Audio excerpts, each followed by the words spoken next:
দেখছেন লীলাবতীর হেসেলে আপনাদের সবাইকে জানাই স্বাগত। ক্রিসমাস তো প্রায় এসেই গেল, আর ক্রিসমাস মানে কেক, আর সেই কেক যদি হয় এইরকম বাড়িতে বানানো special fruit and nut cake, এরকম সফট স্পঞ্জি, তাহলে তো কোনো কথাই নেই। সহজ পদ্ধতিতে কিভাবে এই কেক বানাবেন, কোনো ইলেকট্রিক ওভেন বা কোনো মাইক্রোওয়েভ ওভেন ছাড়া গ্যাস স্টোভে কিভাবে এই Christmas special fruit and nut কেকটি বানাবেন, সেই রেসিপি আজকে আপনাদের সাথে শেয়ার করব। সঙ্গে থাকুন। সবার আগে আমরা ক্যারামেল সিরাপটা বানিয়ে নেব। তার জন্য আমি একটা প্যান গরম করে নিয়েছি। এইবার এই প্যানে দিয়ে দেব হাফ কাপ মাপে চিনি।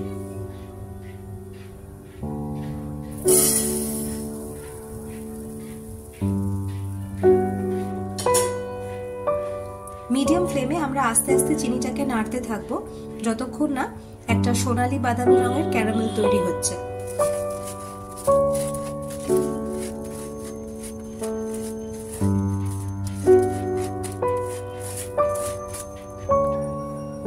চিনি বেশ ভালো রকম গলে গেছে।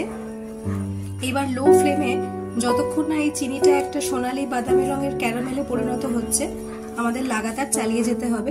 রেডি। এইবারে আমরা এর মধ্যে দিয়ে দেব 1 কাপ মাপের গরম জল।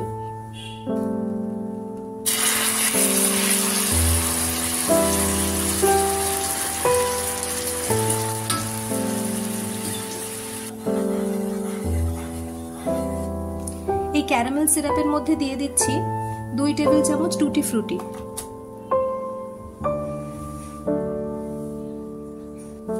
এখানে আমি নিয়েছি 4টে বড় খেজুর, ছোট টুকরো করে কেটে নিয়েছি, 10-15টা কিশমিশ আর 10-15টা কালো কিশমিশ, মানে যেটাকে ব্ল্যাক কারেন্টস বলে। এই সমস্ত ড্রাই ফ্রুটস গুলো আমি এই সিরাপের মধ্যে দিয়ে দেব।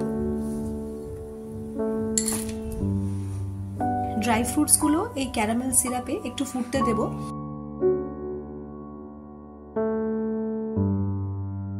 আমরা কেকের ব্যাটারটা তৈরি করে নেব।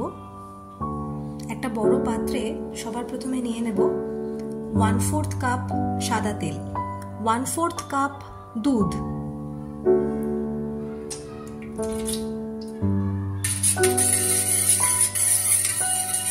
এবার দিয়ে দেব এই যে ক্যারামেল সিরাপটা আমরা বানিয়ে রেখেছি আর তার মধ্যে যে ড্রাই ফ্রুটস গুলো, এই পুরো জিনিসটা আমরা এর মধ্যে দিয়ে দেব। দিয়ে দেব 1/4 কাপ টক দই,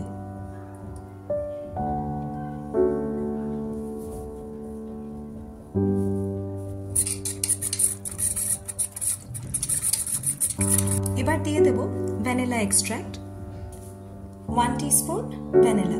এবার আমরা ড্রাই ইনগ্রেডিয়েন্টস গুলো দিয়ে দেব। 1 কাপ ময়দা,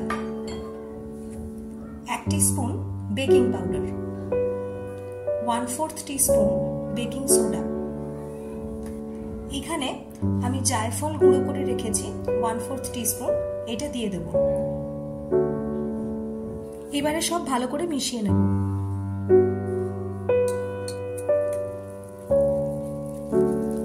কেক ব্যাটার প্রায় রেডি। এইরকম একটা ঘন কেক ব্যাটার হবে। এই পর্যায়ে আমরা এখানে কয়েকটা কাজু এভাবে ছোট টুকরো করে রেখেছি, এগুলো দিয়ে দেব। যেহেতু এটা Christmas fruit and nut cake, তাই বাদাম আর ড্রাই ফ্রুটস দুটোই আমরা বেশ ভালো পরিমাণে ব্যবহার করছি। এখানে একটা অ্যালুমিনিয়ামের বাটি নিয়েছি। আমি বেকিং পেপার বা পার্চমেন্ট পেপার দিয়ে এইভাবে ভালো করে সব দিকগুলো ঢেকে নিয়েছি, আর একটুখানি সাদা তেলও মাখিয়ে দিয়েছি। আমরা আমাদের কেক ব্যাটারটা এইভাবে আমাদের কেক টিনের মধ্যে ঢেলে নিয়েছি। এইবার এইভাবে দুবার এটাকে আমরা ট্যাপ করে নেব যাতে কোনো এয়ার বাবলস না থাকে। এইবারে আমরা এটাকে বেক করে নেব। আমরা আজকে কেকটা কোনো ওভেনে নয়, গ্যাসের উপরে একটা কড়াইতে বেক করব। আমি একটা বড় কড়াই গ্যাসের উপর বসিয়ে এটাকে প্রিহিট করে নিয়েছি প্রায় 5 মিনিট। একটা মেটাল স্ট্যান্ডও বসিয়ে রেখেছি, এর উপরে আমরা আমাদের কেক টিনটা বসিয়ে দেব। এবার আমরা আমাদের কেক টিনটা এইভাবে বসিয়ে দেব আর এটাকে ঢাকা ঢাকনা বন্ধ করে দেব।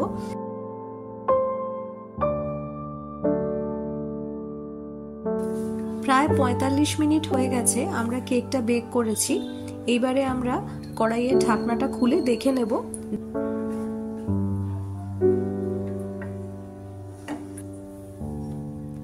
আমাদের ক্রিসমাস স্পেশাল কেক একদম রেডি। আপনারা দেখতেই পাচ্ছেন একটা খুব সুন্দর কালার এসেছে। আমরা কেকটা গ্যাস থেকে নামিয়ে নিয়েছি। এবারে আমরা এটাকে ভালো করে ঠান্ডা করে নেব, তারপরে আমরা এটাকে ডিমোল্ড করব।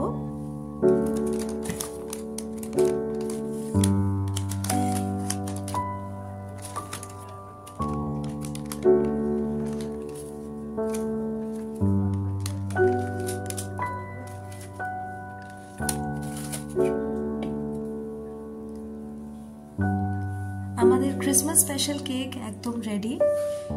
এই ক্রিসমাসে খুব সহজেই বাড়িতে এইভাবে এই স্পেশাল ফ্রুট অ্যান্ড নাট কেকটি বানিয়ে সবাইকে চমকে দিতে পারেন। লিলিস কিচেন লীলাবতীর হেঁসেলের তরফ থেকে আপনাদের সবাইকে জানাই মেরি ক্রিসমাস। খ্রিস্টোৎসবের অনেক অনেক শুভেচ্ছা আপনাদের সবাইকে।